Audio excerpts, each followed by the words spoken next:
Good morning, good morning, good morning. I had to come and see for myself if the ocean is still here. 2 days without any vitamin C is a long time. Beautiful clouds, lovely sunrise, and the entrance is holding up nicely.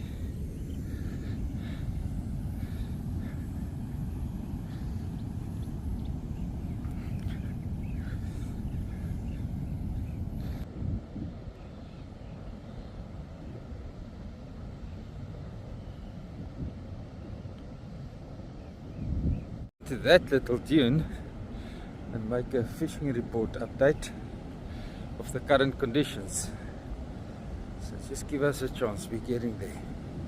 Legs are stiff.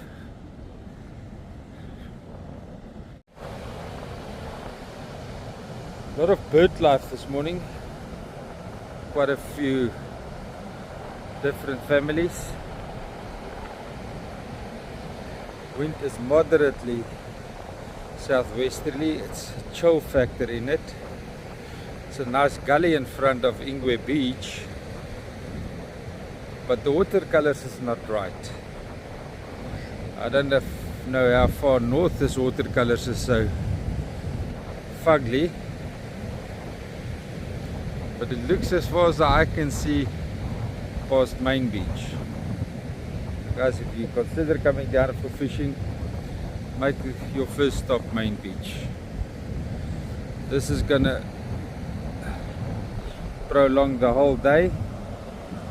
We're not gonna have clean water from the north today. Might blow the dirty water past from the south, but there's a couple of liters of water coming down the Umfolozi river. Got some videos and photos. It doesn't look good. That is not the water from Freya yet. Let's walk a little bit on the beach. Maybe we can reach the estuary mouth. I don't know. If we look north of Jabula, of Ingwe towards Jabula, we'll see that the beaches are clean of reeds and trees. So the northern fishing beaches is best for fishing. And down south, in the past we used to stack this on, get some bell loaders and from the sugarcane farmers and pull everything on a big pile and burn it. But that's not good for the environment. Oh, look at that beautiful sunrise.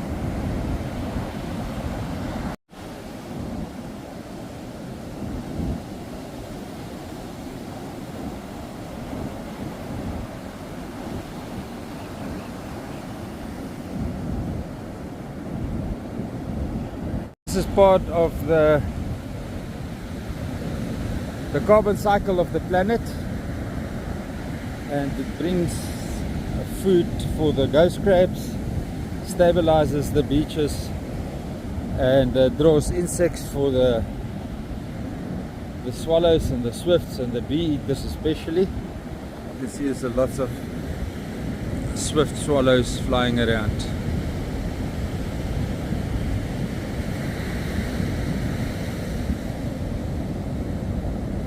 So no, I believe there's still a beach cleaning team here in St. Lucia. I haven't seen them for a while, but I haven't been on the beach to see them. I just see the plastic disappear. And so yeah, they must still come around and pick up the plastic. And that's all we want off the beaches. That's not natural.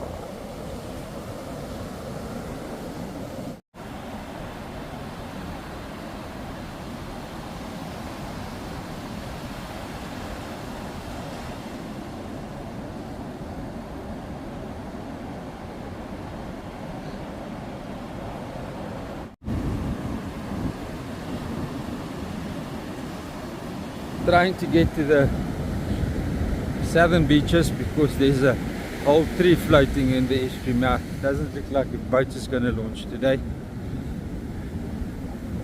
but we are positive here on the beach. I must improve my bust, I must.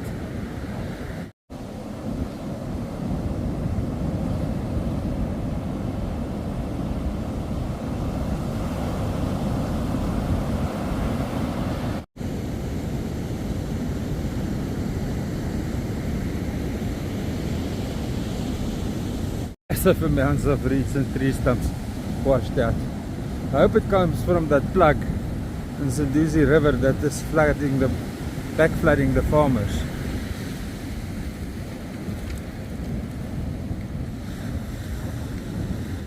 Water here closer to the estuary mouth is a sticky, stinking mud.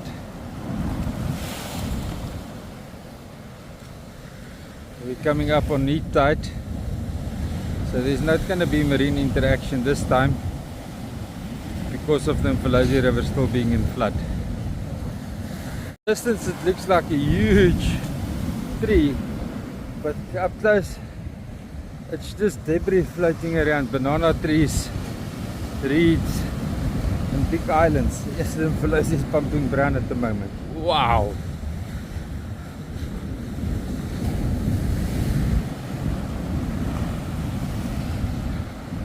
These waves are heavy with mud.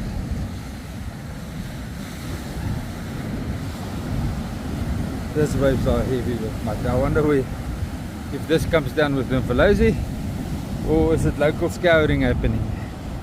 By the debris that's floating, it comes down with Umfolozi.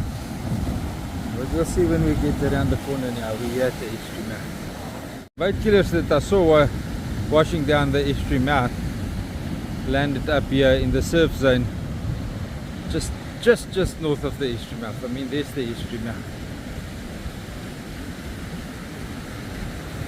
Will I launch a boat here today? Nah. No, it looks too shallow and too much debris.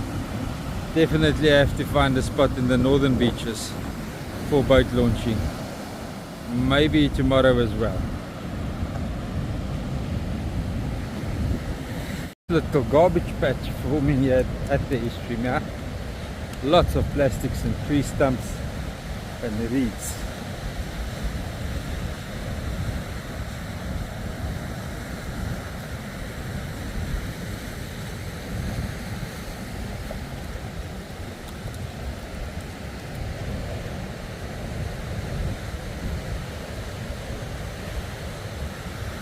Some real nasty boat killer still floating out, trying to find its way somewhere onto the beach, into the ocean. But there's the problem. Let's go and have a look. This doesn't look good. Guys, you can see that we've got the new logo here on the right hand side. It's a service center in Piet Retief. I can recommend them, very friendly. And they sponsored the replacement of the rear back window that was hit by a small rock when the pavements was mowed with weed eaters the other day. Guys, we can see that there's a net outflow of water here. I mean, you don't need to be an engineer or a scientist to see that the tide is coming in, but there's more water going out because of the direction of the reeds. Why is it getting stuck over there? Why is it getting stuck over there? Why is it not pushed this way anymore like the previous times? Because the water is getting shallow. Let me use arrows to show you. That's deep. That's shallow. Right, we're going to take a spin around like this and start making our way back to town while editing the video while walking, so that I can publish it for the opposition can. Neat tight, and we don't expect it to push this way around. The wind is now filling this basin up with sand. By blowing it over, and because this is sticky mud, it becomes rock solid. There's a lot of scientists that disagree with me that still has to go and study the formation of carbonated sandstone rock that apparently takes millions and millions of years to happen.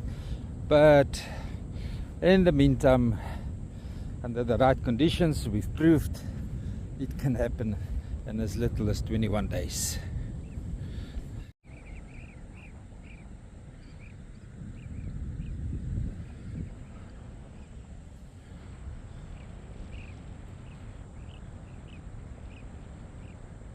Here we can explain to you how a dune is formed and how the reeds establish themselves.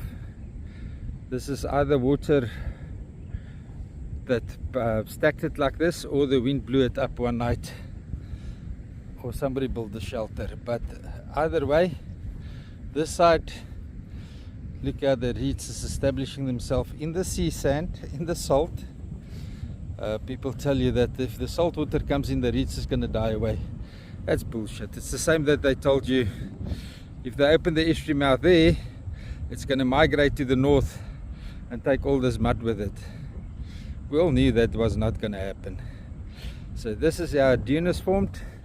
So all this is going to be sand dune in the next 3 to 4 years. I like that because then the estuary mouth can dig deep and have a suction scouring. But the back pressure that's going to need to open the estuary is going to be immense. Those of you that haven't followed the opening of the estuary over the last 3 times, it was well documented here on YouTube. I cannot help you if you don't watch it. It needs immense back pressure. We lose the boardwalk every 2 to 3 years. We lose the Sugarloaf public jetty, where the only access is where public can stand and watch over the estuary. That is now totally lost. And we're busy losing Siyabonga Craft Market, Siyabonga Jetty, Siyabonga parking area. That's a multi-million rand development. When it rains, there's a rock hard mud that comes down with the Umfolozi river that I call bentonite, goes soft again and mixes with more sea sand. And the scientists reckon, yeah, we are building a zinc. We are managing to build a carbon zinc. Look how the ocean is pushing the sea sand into what used to be the estuary basin before 2018. 2018, this was man-made with 108 dump trucks. So you guys created this carbon zinc. So this carbon zinc is man-made. So tell me, why can't a functioning estuary also be done with mechanical and human intervention? If you could force this upon us in less than 5 years, why can't we fix it? Look how the ocean sand has filled up our beautiful estuary basin.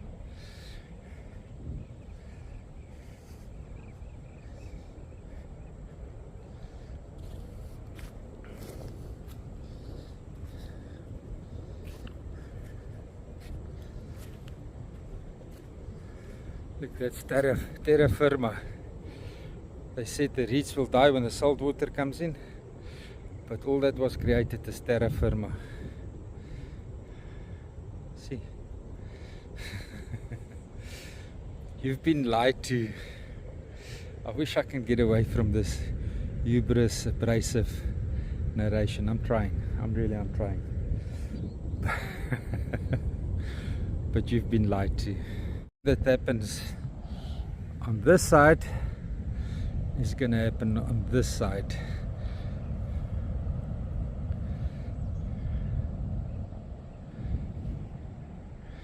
And yes, it should happen over thousands and thousands of years, but it's now sped up. It's been condensed into 5 years, 10 years.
Thank